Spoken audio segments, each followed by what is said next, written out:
All right, so good evening, everybody, and welcome to the public workshop for the Kammerer Road Urban Design Study Project. This is our second workshop, our first since February. It's been a few months. My name is Christopher Jordan. I am the Director of Strategic Planning and Innovation for the city. I'm joined this evening by Neil Payton of Torty Gallis and Partners, who is our consultant for this effort. Before we get too deep in this evening, a couple of housekeeping items I want to go over. First off, your video and audio is disabled by default, so we can focus on the presentation this evening. We are recording this session, so we'll be able to post it in the coming days to the project website if anyone is interested in going back and taking a look at it.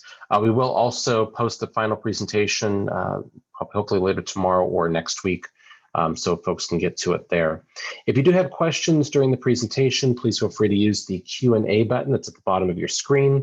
You can also, at the end, when we get to questions and answers, you can use the raise hand feature and we can call on folks and individually turn on audio.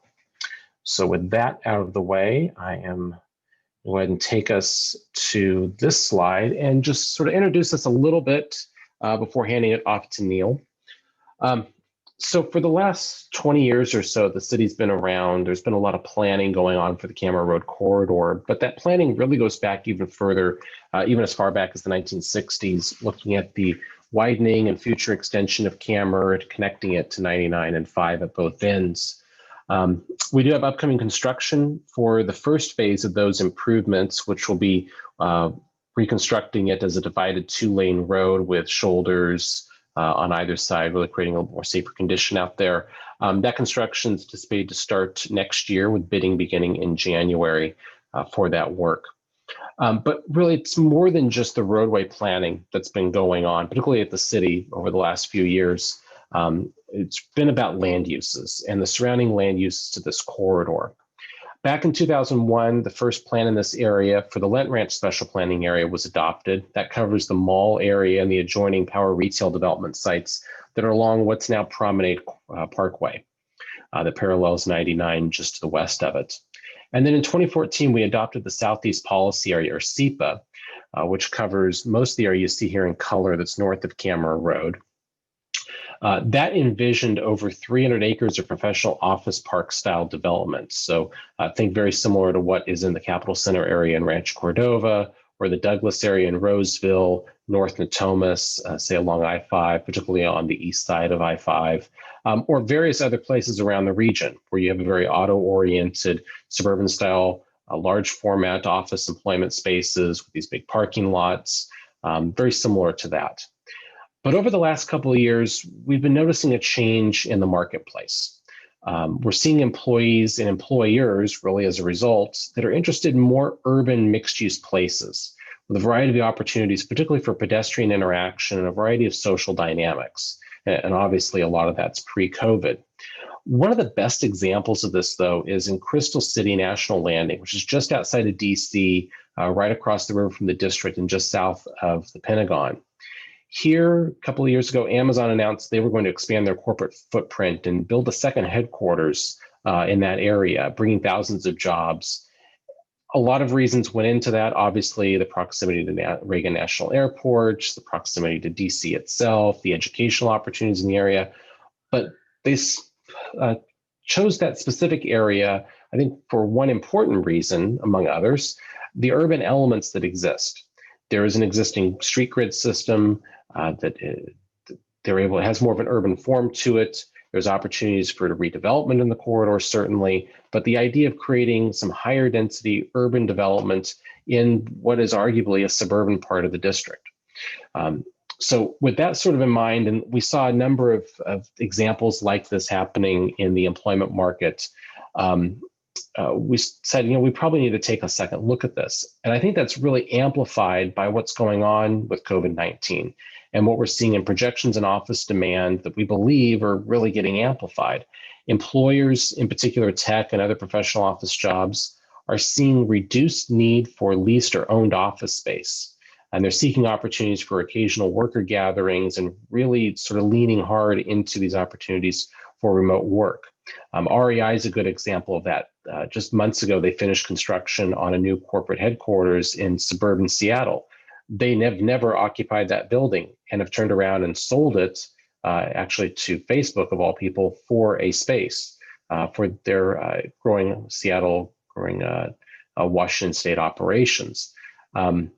But the idea that you're going to have potentially more workers remotely operating, less need for office space, I think gives us a pause to say, before a lot of development gets approved and built down here, let's take a look at the opportunities that exist and potentially re-envision this area. What could it look like with more urban elements? What could a more mixed-use development pattern look like? How could we re-envision circulation in this area? And that's an important point of this, is Kammerer Road itself. As a regional connector facility, it provides those connections to Rancho Cordova, Folsom, El Dorado Hills, and other parts of South Sacramento County. But it's also one end of that connector. And that in and of itself makes it a kind of destination. So how do we amplify that opportunity as a destination on the connector, on this corridor, and throughout the region? So we're looking at Kammerer from State Route 99 to Bighorn as this primary focus area. But we're also looking at the Promenade Corridor from Kammerer to Whitelock, and the development that could occur all along this area, all within this area, and what that future may be. And that future may occur over not just a couple of years, but several decades. And how do we properly plan for that and set the stage for the future that it could ultimately be? So with that in mind, we've brought on Torty Gallus to help us envision that and their work. So I'm going to go ahead and turn it over to Neil and let him, he's got the bulk of the presentation this evening, and I'll jump back in with a few items throughout. Neil. Thank you, Chris. Good evening, everyone. Sorry I can't be with you in person, but hopefully we can have an interesting conversation nonetheless. Chris, thank you for that really clear introduction that really lays out what we've been really working on, and how interesting that this particular project really has occurred starting pre-COVID and moving into the COVID world. And so we're seeing two very different perspectives on particularly employment within the space of this year-long effort. That is quite interesting. And I'm going to address some observations we're making for the future as a result of COVID in a minute. But we started this effort before we knew about COVID. And one of the important points that Chris made is that we were already seeing a tremendous shift from what you might call the 20th century drivable employment center, which required you not only to drive to your office and park your car, but typically drive to go get lunch, drive to do your dry cleaning or pick up groceries and pretty much everything else. While there's still a place for that in the 21st century, it's very clear that that is not the preferred environment for some of the most highly desirable employers. The reason that's not the most preferred environment is twofold. One is because their employees don't like that environment. And two, particularly for those who deal with the world of venture capital and the like, it's not the ideal environment for deal making. So what we've seen in the first 2 decades of the 21st century is a shift toward more complete neighborhoods, more complete communities that are more truly mixed use, where housing and office and retail and even cultural institutions are more mixed together, where walking and transit are as viable means of getting to places as driving. Next. You can go. Oh, good. And so with that in mind, we started this effort with what we call the triple bottom line approach, which is to say that employment centers, or let's say communities in general, need to operate successfully around 3 separate evaluation kind of metrics. Certainly economical, that is, they have to succeed in the marketplace, right? That's the obvious one. But they also have to succeed as social and cultural kind of successes as well. And finally, they have to succeed in helping repair the environment and being healthful. These are all things that we think communities in general are looking for, and we think actually companies and employers are looking for when they locate new office space. Now, you might say, well, how does that change in COVID? Next. Well, I actually I don't specifically have a slide on that, but I'll tell you about that. One of the things that we've observed with COVID is that you might want to still go next, I think. We're still looking at the triple bottom line. There you go. One of the things we've observed with COVID is that, yeah, people are certainly working from home. When it's over, we might find that some of those people will still work from home some of the time. And they will go to the office some of the time. Because they can work from home, of course, they have choices. They can work, they can, in some cases, be anywhere. And we believe places like the Sacramento region in general, and Elk Grove in particular, are likely to be recipients of folks wanting to live there, particularly, leaving the San Francisco Bay Area, obviously for affordability reasons. Hey, if you've got to go into your office one day a week in the Bay Area, you could take a train and commute by train and live 4 days of the week and work out of your home in Elk Grove. But what does that mean about Elk Grove? The new area of Elk Grove, does that mean everybody wants to live in, let me say, a typical suburban area? Well, some might, to be sure. But some might still want to live in urbane places.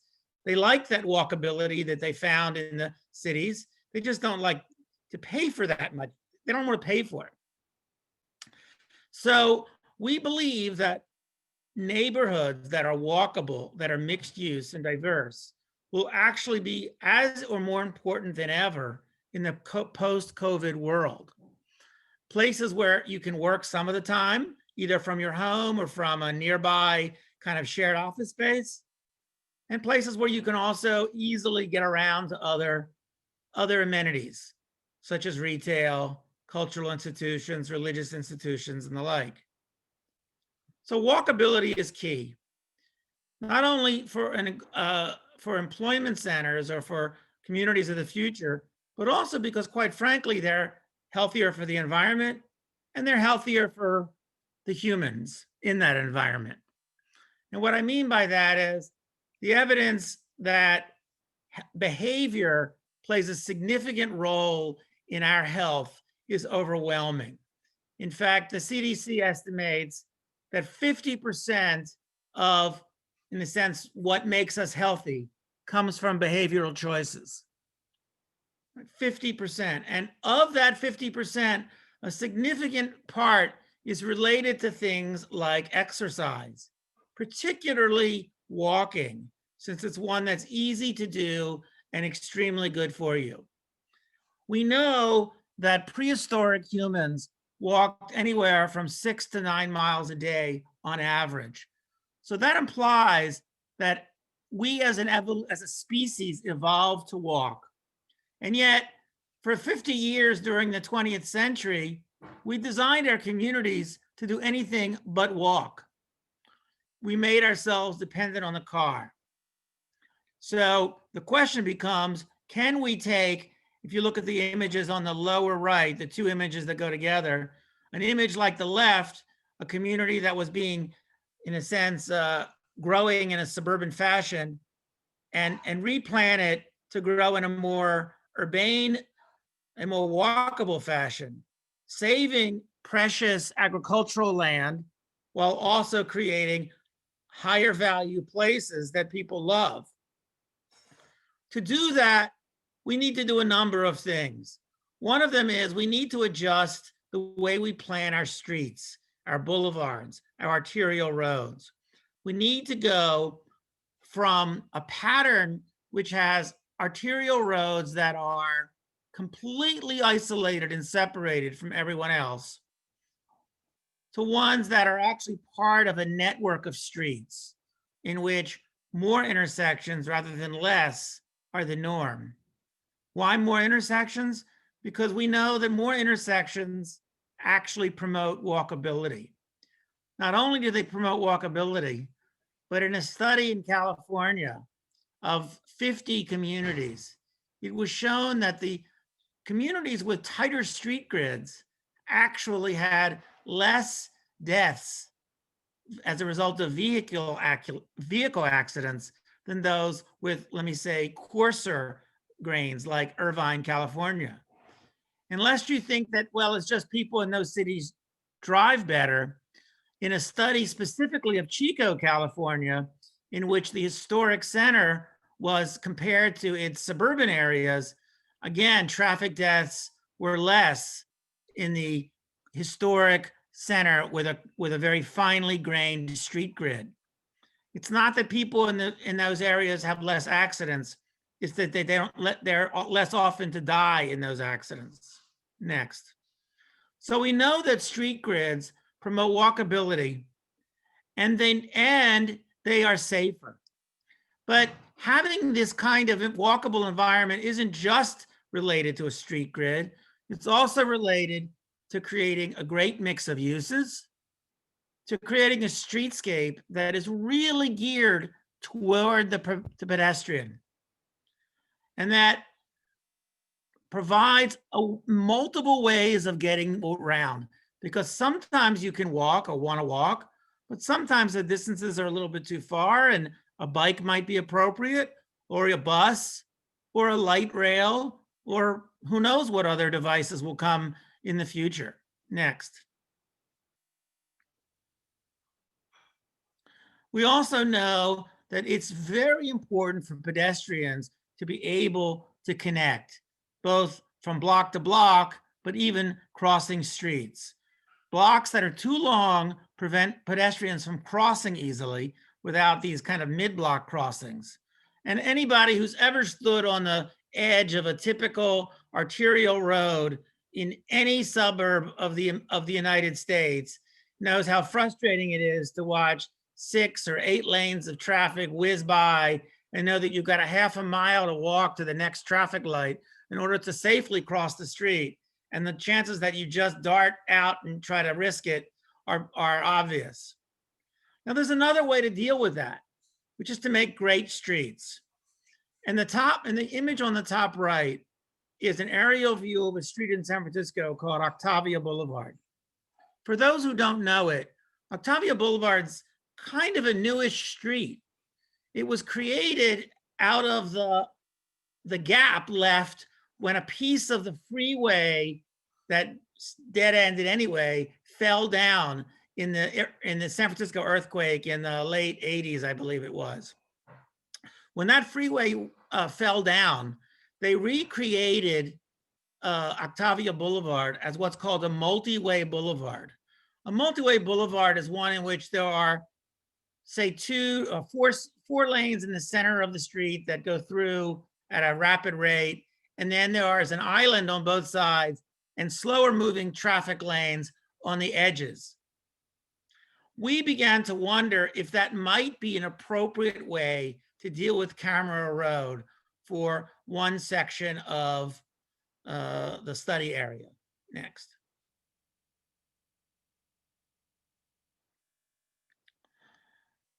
But at the same time, one more thing. All of those things together, they add up to something if you add some additional ingredients, and that is to make great places. The image you're looking at is actually an area outside of Washington, D.C., another one that we visited with staff called Reston, Virginia. Reston was a planned community back in the 1960s, and it was planned as a pretty typical suburban community, but with an idea of a town center that would be created that got started in the 1970s.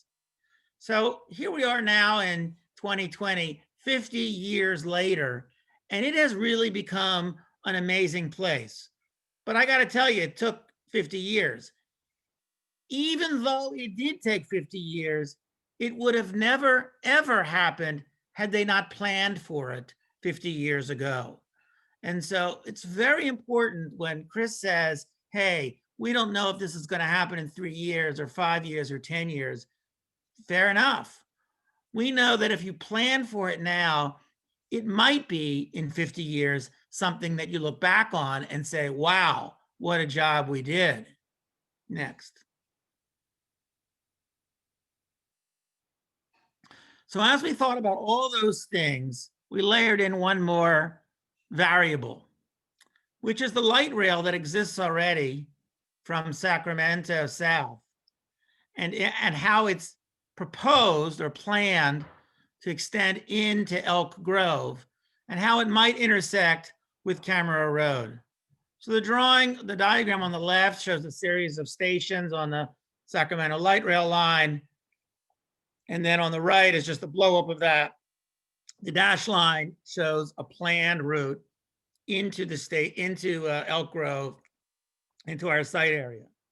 Around each station is a circle representing about a 5 and then 10-minute walk, because transit stations have a kind of, I guess I'll call it an aura. There's a certain area around them that people will very, very easily walk to and from. Beyond that, it gets a little bit tougher and tougher. But if you recognize that these circles represent a kind of center that could exist around a transit station, or even without a transit station, they become a way of planning larger areas. Next. So if you start with those circles, then you start to say, well, what do those circles look like? Well, one way we think about them is through something we call the transect of urbanism. Another, that's a fancy word for saying a section of through urbanism. Imagine you cut a slice through the earth, and you cut that. Let's say you were standing at the American River, and you cut that slice through the river, both sides of it, through downtown Sacramento, and then all the way south and all the way north. That slice you cut, we would call a kind of transect.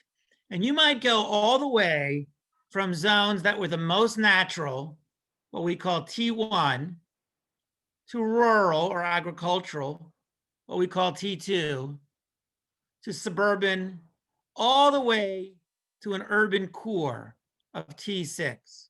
You would see all of those different things in that slice we just took through the American River, all the way north and south,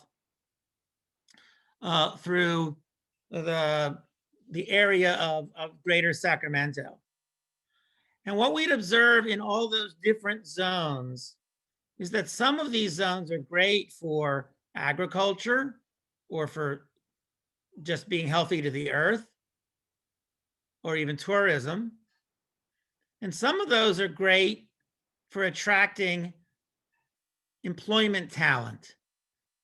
And T3, probably the most generic and the most ubiquitous of all the zones we have, doesn't work super well for either attracting high-paying talent or agriculture, but we all like to live in it. So, in other words, there's a little bit of something for everyone. But with that in mind, we began to wonder, what would the appropriate zones be within those circles? Next.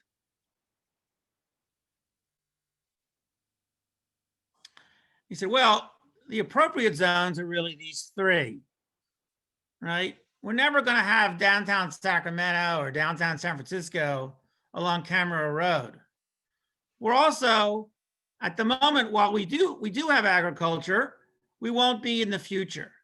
So we know those two are off the table too. So we're left with the three, T3 through T5. And we know that T3 is going to be a big part of development as it moves forward. not only for suburban office, but for single family housing.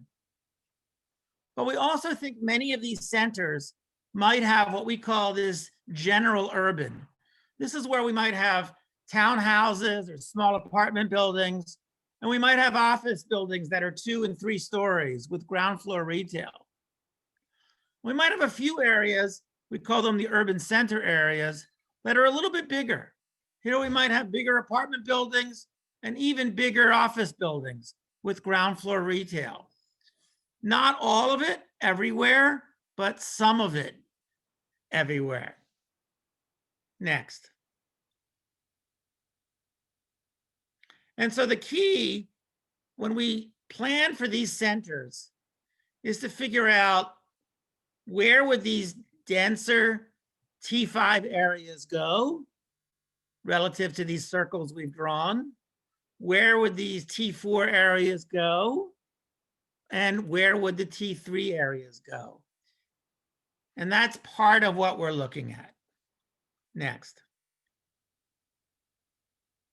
So let's get back to the issue at hand, right? Which is Kammerer Road.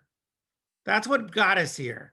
But I've taken us on this little divergence because we're not just planning a road. We're actually using the road to plan a neighborhood, to plan several neighborhoods, to help plan the extension of a city. This, by the way, is how cities used to get designed prior to around 1930. We used to combine the planning of mobility, the planning of circulation, and land use simultaneously. And then sometime after around 1930, when the car became such a predominant piece of our world, tool in our world, we stopped linking those two things together. We planned roadways independent of the places they were going to and from and going through. And then the land use kind of just fit somehow around that. Many of these arterials that we planned, these weren't places you would ever want to look onto. These were places that you backed up to, right? These were very efficient in moving cars, but not so great in moving people who weren't in cars, and really not great at places you'd want to live along. So we began to surmise that we could maybe think of Kammerer Road in this way, as a multi-way boulevard. Remember that photograph I showed you of Octavia Boulevard in San Francisco? That was one of our inspirations. But quite frankly, some of our inspiration comes from other countries as well, like Barcelona and Paris, where these are actually pretty standard cross sections of streets. So we took as our guide the width of Kammerer Road as it's already been engineered. It has a 168-foot right-of-way right now in the engineering. All we've done is move the lanes around a bit within that right-of-way so that we might have 2 lanes of east-west traffic going east-way, 2 lanes of east-going traffic, 2 lanes of west-going traffic, center turn lane, and then these slip roads or side roads, which would have a lane of through traffic and a parking lane, and then allowing a generous sidewalk with buildings to front the streets. Next. So the question became, would this work? Chris, take it away. Thanks, Neil. So Neil mentioned this design. I think it's important to remember how, or think about how Kammerer Road is designed today, what the engineering that's gone into it. And Neil mentioned this really wide width to it it's designed as a 6-lane facility with these wide shoulders and a median, and it's really about moving people through the area. It is this arterial thoroughfare expressway style roadway. And to facilitate that, the major intersections happen on a half-mile spacing. So what will be Lots Parkway, there's a collector road currently in the plan, and then Bighorn are these half-mile spacing pieces. And the intent is not to allow driveways on either side of the road outside of those intersections. So really all of your movement on and off the road is at the intersections, and you have to get into the surrounding development areas with their collector roadway system in order to access individual properties. But this is a fundamental change that we're talking about here. And the idea is that we allow more permeation into and out of Kammerer beyond just the intersections, but as a way to connect to the development that's on the sides of it, and being done with this slip ramp concept. So you saw it in a perspective view a moment ago. This is a plan view, actually through some traffic modeling software that we've spent some time looking at this concept in, that shows where these slip ramps theoretically could be. And this is a very crude simulation model drawing that's on here, but just to give you a flavor of what goes into this. I'm not going to spend too much time tonight going over all of the excruciating engineering details because they get rather deep. But the analysis was looking at, okay, what does traffic end up looking like on this corridor if we start making these changes? And a fundamental component to that is that this area, again, is a destination. We've seen that in the modeling. The people are coming here because of the employment center that's already planned, or they're living in the surrounding area and they're getting on the roadway to go someplace else for some other reason. So there is a connection at one end of a trip length on this corridor in this area already. So that's an important consideration. So what we're really talking about for the majority of traffic in this section is it's already using the adjoining land uses. It's not necessarily moving simply through the area, much like you otherwise would with, say, the state highway system. So that analysis, we looked at a number of different ways. Again, I'm not going to get too deep into those, into the number crunching, but suffice it to say, as a result of these changes and looking at the general plan traffic volume forecast that we already have and this existing origin destination that's already on the corridor, there's really no material change in the operations of the road as modeled at the level that we've currently modeled it based on this change. And what I mean is there is certainly an increase in delay at those three big intersections, but the relative nature of the delay is in a matter of seconds. We're probably talking 10, 15 seconds of additional delay across the corridor if you were to get stopped at a light.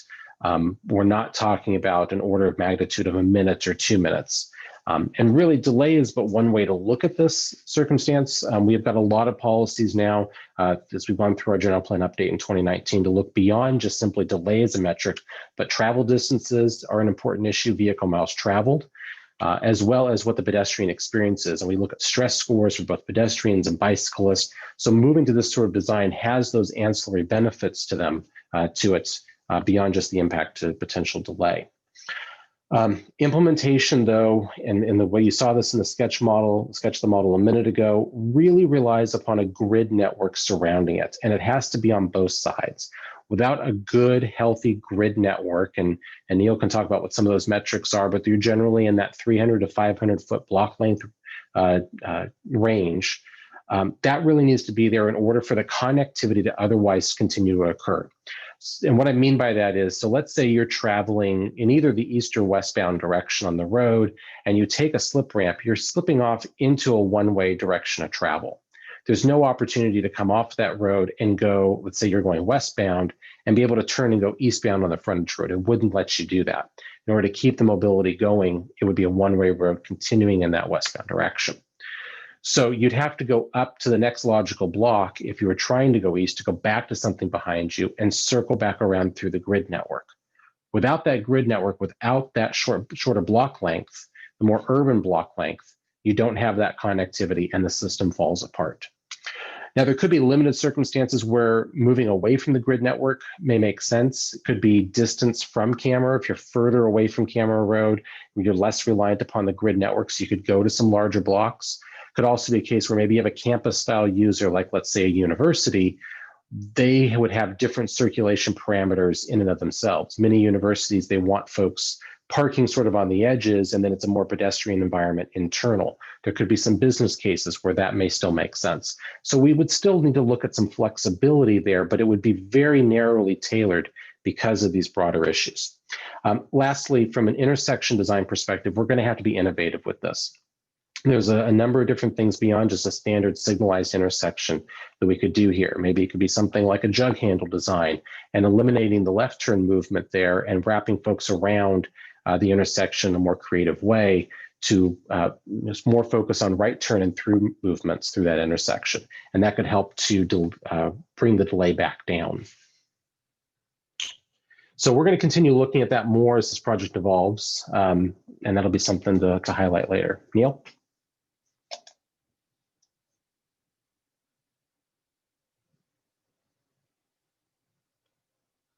Sorry, I was muted. So I'm going to try that again. So I'm going back to this diagram because I wanted to remind us where we were, this idea of centers as a planning device, this idea of using Kammerer Road as not just a drain pipe for cars, but also as a placemaking infrastructure at the same time, are the things we really took as our way to go. And with the study that Chris did on the whether or not Kammerer Road could work that way, and finding out that things look promising, we go accordingly. So next. So with that, we developed this idea of 5 centers. And the 5 centers, you see a diagram with these circles. 3 of those 5 centers relate to these train stops, these light rail stops that identified just a slide ago, right? There you see that red dashed line, and in that red dashed line are 3 little teeny circles. Each of those represent potentially a light rail stop. So you see a terminus and 1 spot. But then Chris mentioned at the beginning that we're also looking at not just Kammerer Road, but Promenade Parkway. And so the idea of 2 additional centers that in this case don't have a light rail stop, but still have centers, if you will. There's still ways of making neighborhoods. So you just think of each one of these as a unique neighborhood, which would develop over time. So I thought we would maybe explore what each one might be like very briefly. Right? Each one might have a variety of buildings, but at the same time also have like centers to them, right? And those centers you see in the buildings in red might be a little denser, a little taller, a little more diverse, a little more mixed. Now you also see on the periphery some green rectangles with red bits in them.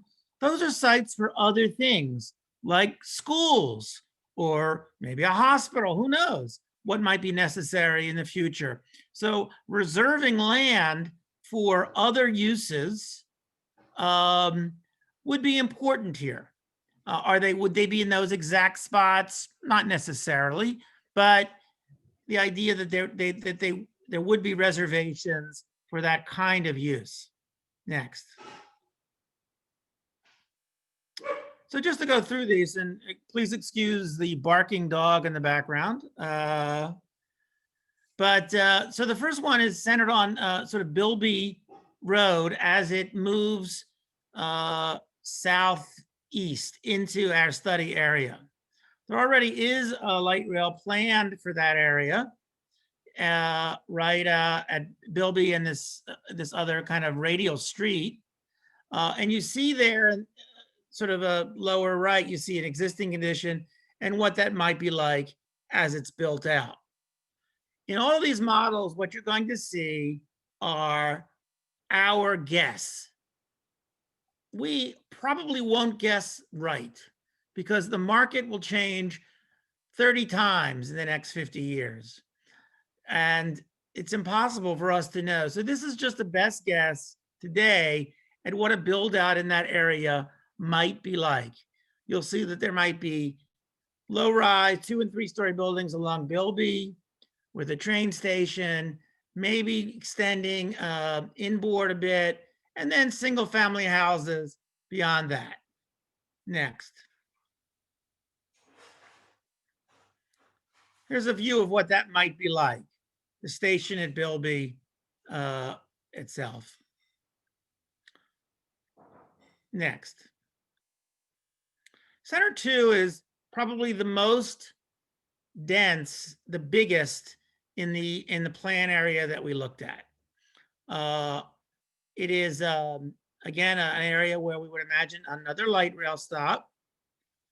Bilby Road comes in and sort of terminates at a town green. The green itself is located not on Kammerer Road, but in a sense, one block off of it. But a north-south street would connect from several north-south streets would connect from Kammerer up to the drainage way, a park area along the drainage way, and the like. This is an area where we could imagine, if there were high-rise buildings, we could imagine a few high-rise buildings in this area. Not tomorrow, to be sure, but in years to come. Next. If you're wondering about that building in the center of the green that looks something like a county courthouse or a state capitol, well, who knows? Maybe it's a small museum. Maybe it's some other cultural institution. Maybe it's a new Elk Grove City Hall at some point in the future. Who knows? It's the idea of reserving a place for a civic building. You can see here we've got buildings that might be 7 or 10 stories tall. This is really that T5 area that I talked about earlier. This is where it might go. One of the few places in the whole area where we think it might be appropriate. Again, at some point in the future, not in the near future, but later on. Next. And again, one block away from that center, here's Kammerer Road. So imagine going to the east, to the right, up this street to finding that center, but Kammerer Road itself being lined with buildings that are 2, 3, 4 stories tall, being a street that you would like to walk along because it's a good street in and of itself. It's not just a highway. Next. Center 3 would be the terminus of the light rail line. It is another center, as you can see, much lower density. Again, maybe 3, maybe 4-story buildings with a green associated with the light rail station itself. Maybe a school site at one edge of that neighborhood. Again, buildings framing Kammerer Road. You see in all these diagrams, the darker orange, maybe a little bit denser. The lighter orange might be small apartment buildings. And then you see the kind of orange bits, the orange dots. These represent single family houses. So within a 5-minute walk of that station would still be single family homes. So a very diverse in terms of housing types, diverse in terms of densities, but all sitting within a grid of streets. Next. And here you see a view of that. And next. So Center 4 is really focused on Promenade Parkway. Specifically, it is on the sort of north side of the future casino. That big orange building on the lower part of the circle there, yes, is the footprint of the casino, the proposed casino, and sort of the back of it.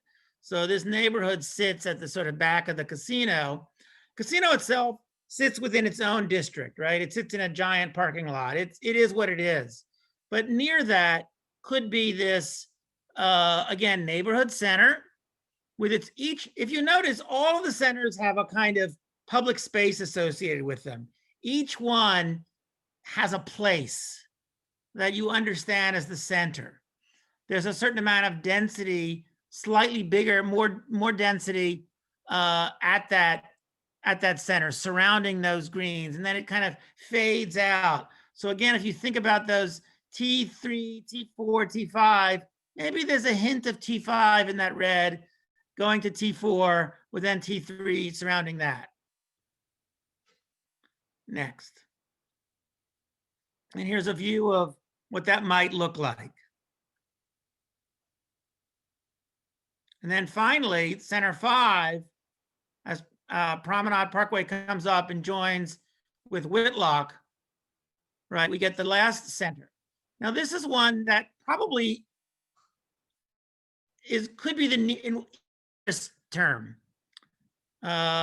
because it, in many respects, is geared to a conventional marketplace today. You'll notice that on the northeast side of Promenade Parkway, there are buildings, while they're sort of hugging the parkway, they're surrounded in the back with what looks like an orchard, but really that's just tree planting and parking lots. So you have essentially conventional office buildings sitting at the edge of parking lots, which front Route 99. And then they form kind of one edge to the street, to the parkway. And the other edge then provides the opportunity for that kind of more walkable urbanism that I've been describing earlier.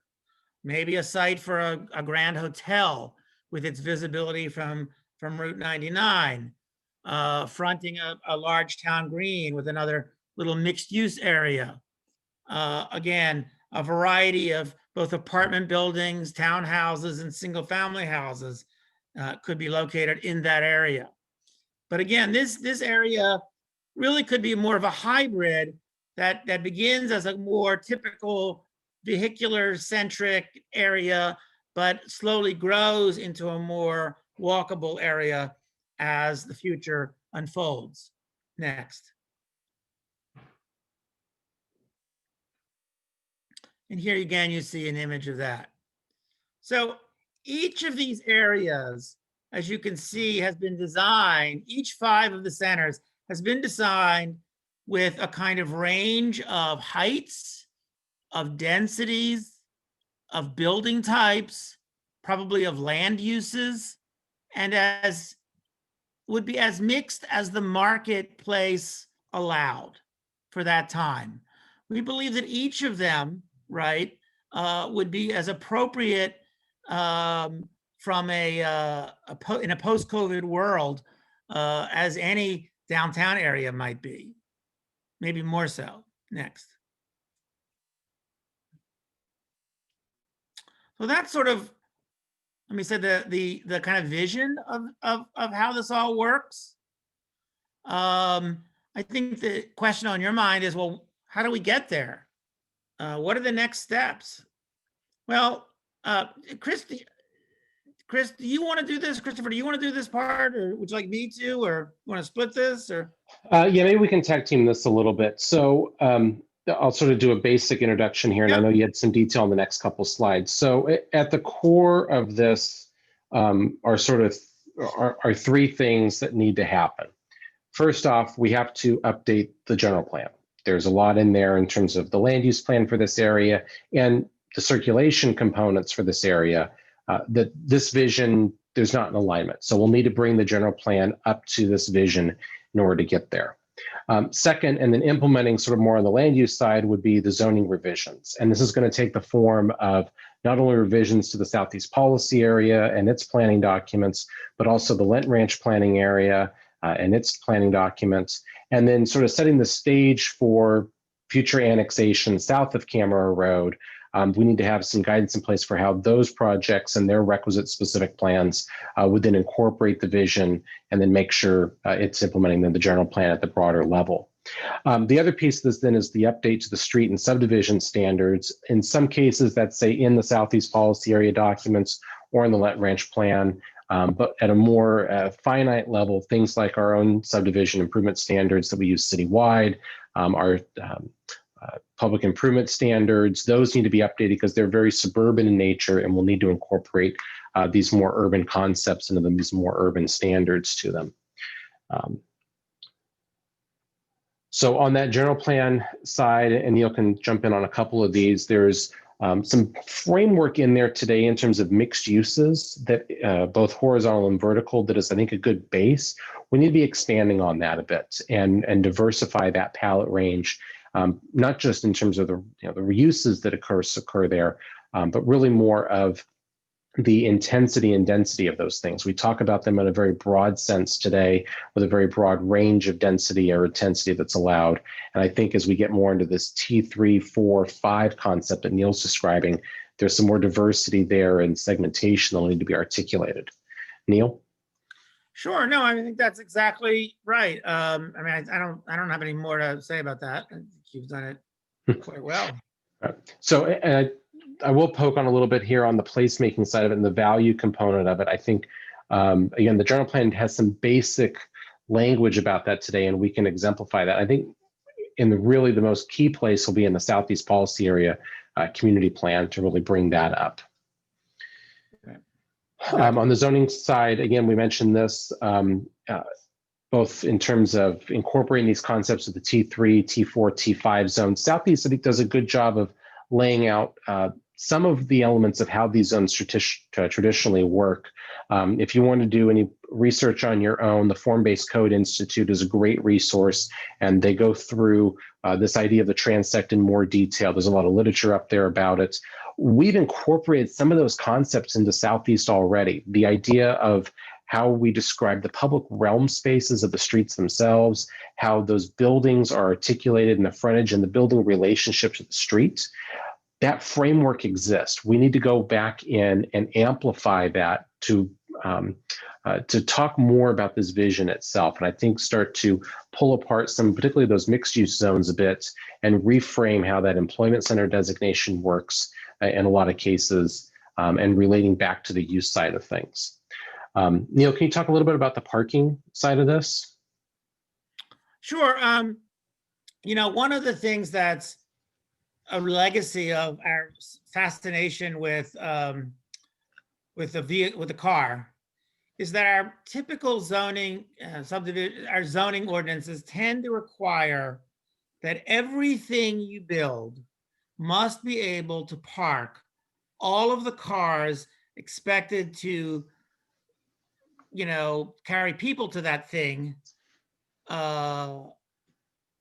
and of itself. So if I build an office building, I have to provide the parking that I think will be needed by all the employees. If I build a barbershop, I need to provide enough parking for that barbershop.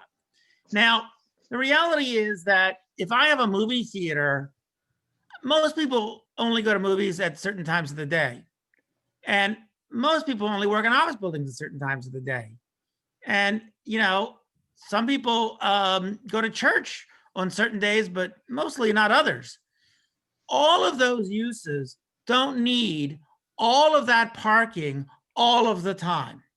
So when you go by a place that has an empty parking lot, and I'm talking pre-COVID here, it has an empty parking lot, and you say, well, it's because it's not open right now.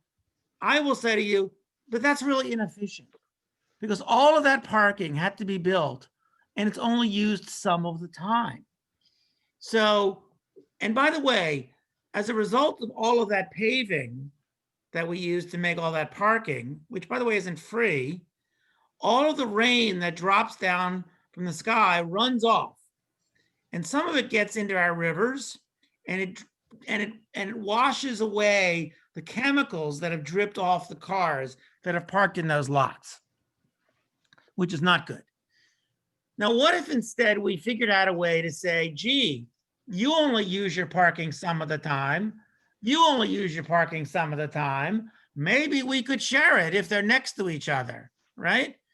And that's what this is about. It's about coming up with parking that is way more efficient, that recognizes that we can use a parking space for more than one activity. There's a lot of ways of getting there, but that's what this is about.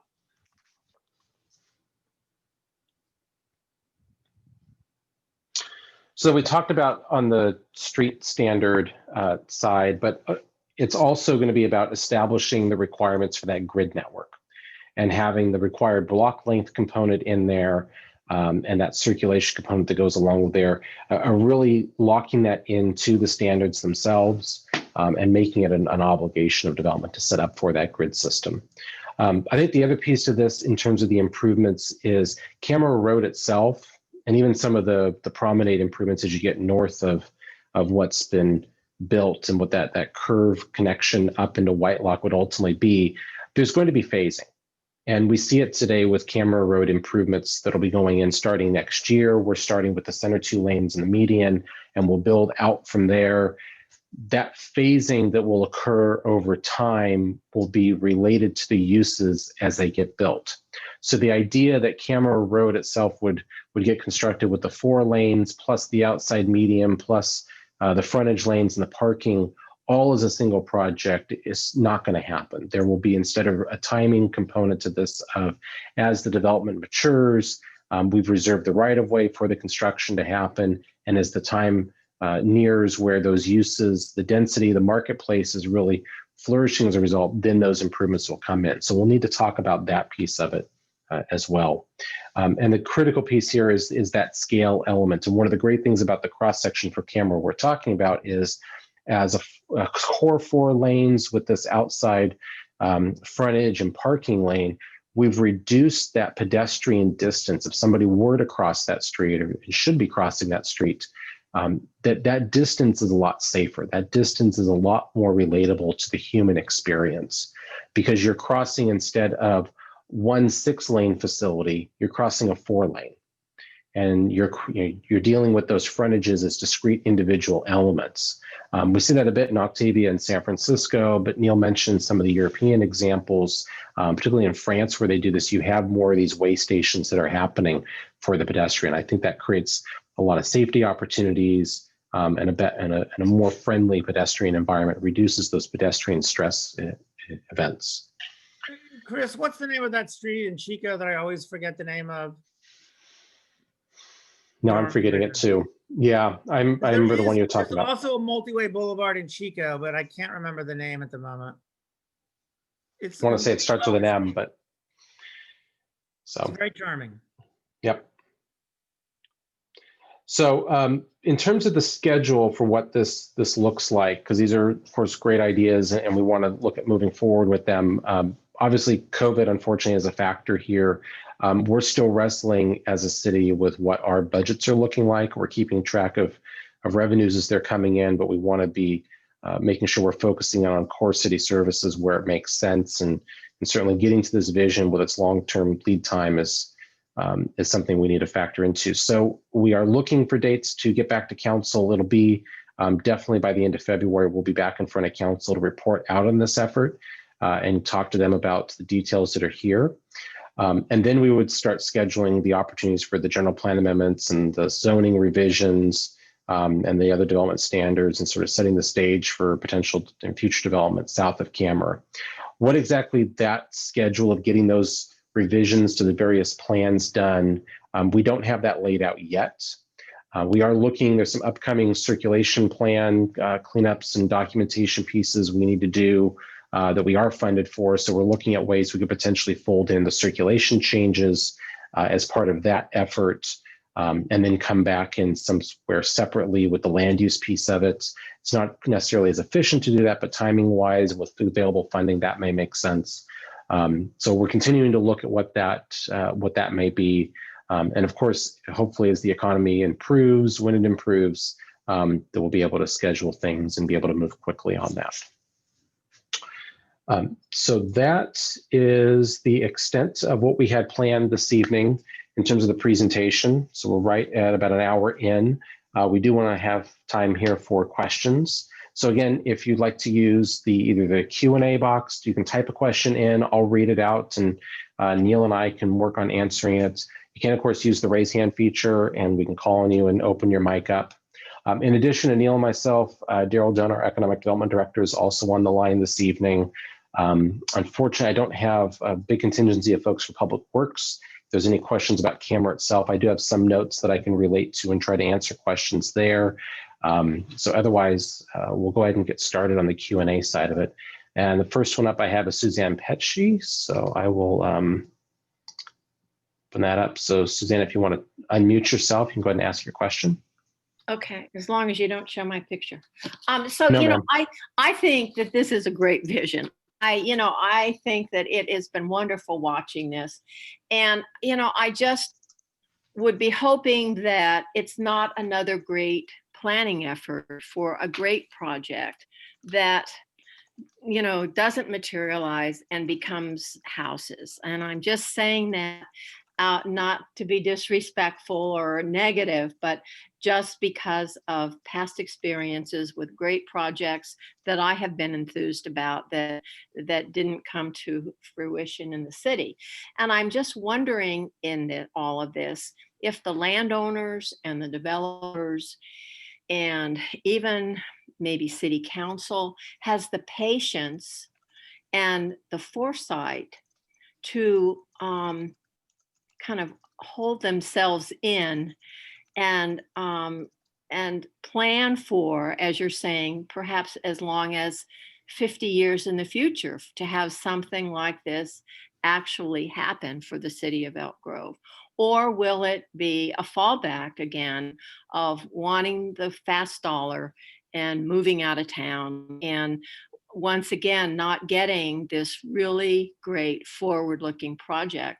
And if anything could be built in, I mean, I'm into this whole vision where there can't be the default back to housing. There has to be some kind of a commitment or a resolution from the city council, from the planning commission. You know, I've gone to a lot of planning commission meetings, and I remember a comment from Maida, who was on the planning commission at the time, at the last update, when we talked about multimodal communities and talked about the fact of not having all of these houses, talked about clustering, and talked about exactly what we're looking at now. And so a planning commissioner, as a planning commissioner, he said, people want what they want. People want cars, people want to drive. And so I'm thinking that maybe we have to start really looking at how we have to really change how we look at this whole thing.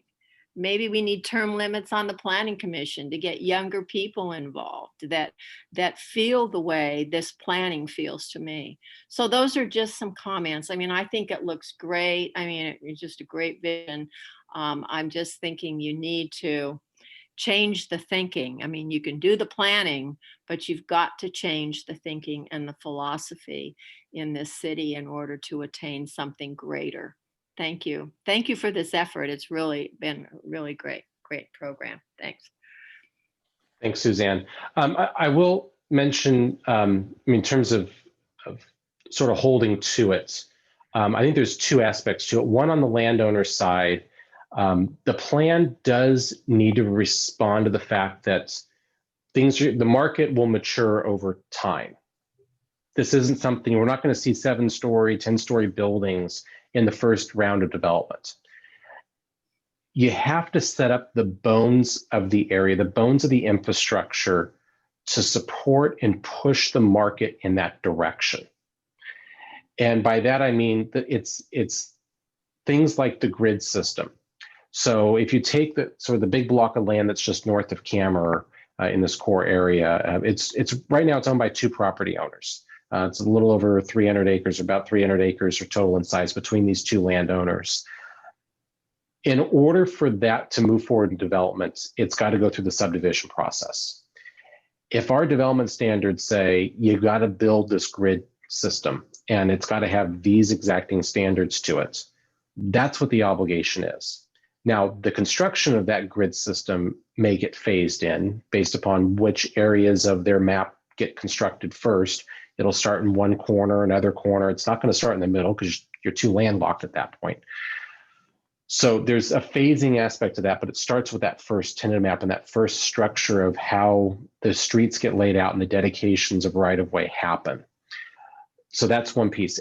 On the second side is on the zoning piece, we have to be flexible to say, today that building on that lot is going to be a 1-story, probably a concrete tilt up, and it's going to have a roll-up door in the back, and it might have some parking in the front.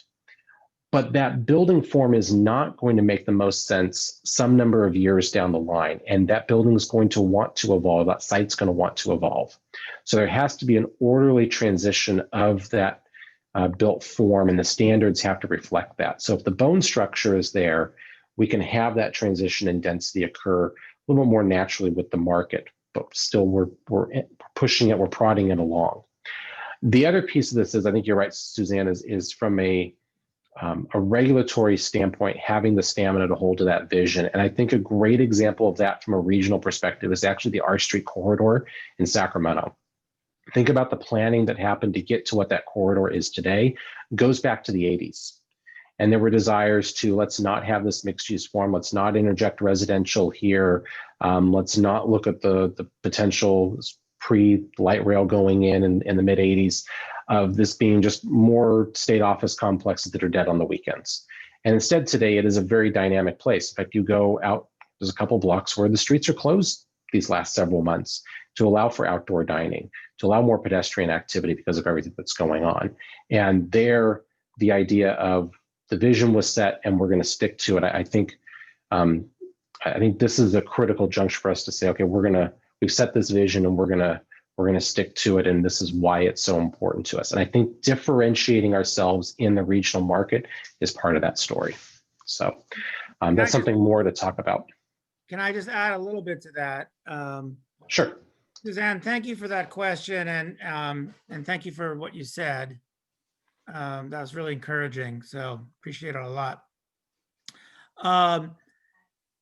As far as the sort of people love their cars, they do. I like my car, and I'm a big proponent of all this walkability stuff. I live in a neighborhood that has a street grid. I live in a single family house, but it still has a grid, and I can walk to stuff. And that doesn't mean I always walk to stuff. I use my car too. I take light rail as well, but I can walk to stuff. And I don't think it's one or the other. I think that you can have, there are times when walking and biking is great and appropriate, and times when you need to use your car.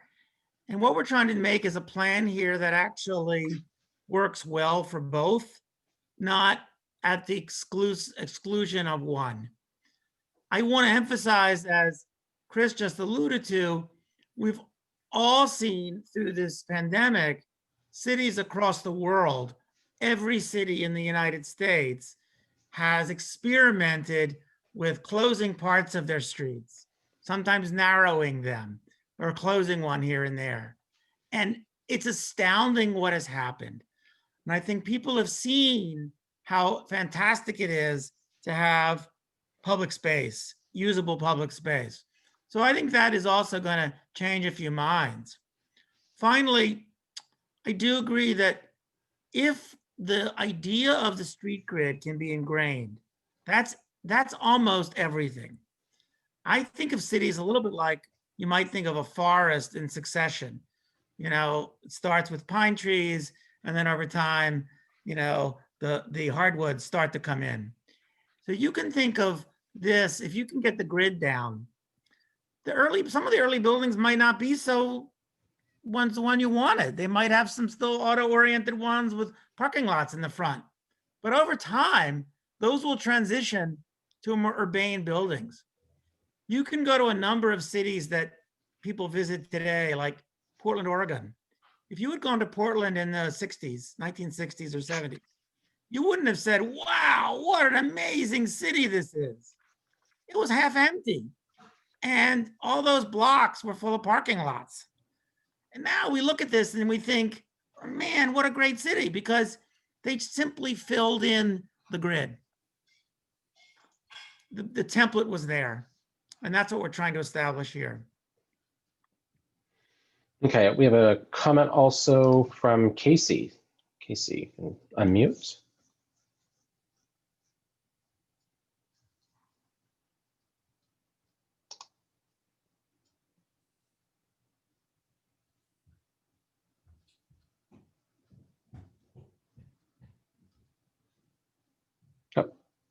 Casey let her hand back down.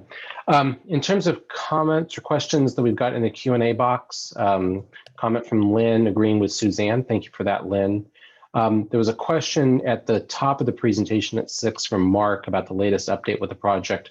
I'm assuming that is regarding the reconstruction of Kammerer Road. As I mentioned, there working towards bidding that project in January of 2021, and then construction would start probably in the spring once we get that completed. The construction plan right now, they're acquiring right-of-way for what will be needed for the road, and then the construction will be reconstructing the entire width of it to it'll be divided two-lane road. So it'll be the median will get set, the ultimate median will get set, and the most inside lanes will get set there. And then there'll be some shoulders and widths and whatnot. Some locations, because of the existing agricultural access needs, will have some two-way left turn lane components, two-way left turn pockets, strategic locations where those make sense. And that work goes from about Lent Ranch Parkway all the way to Bruceville. And again, that'll get advertised in January of 21. And nothing that we're talking about here in terms of design, future design for Kammerer, undoes any of what's being designed for construction right now.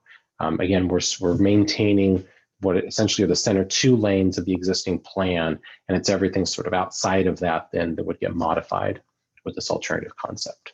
So, are there any other questions, comments, thoughts? We want to make sure to record those.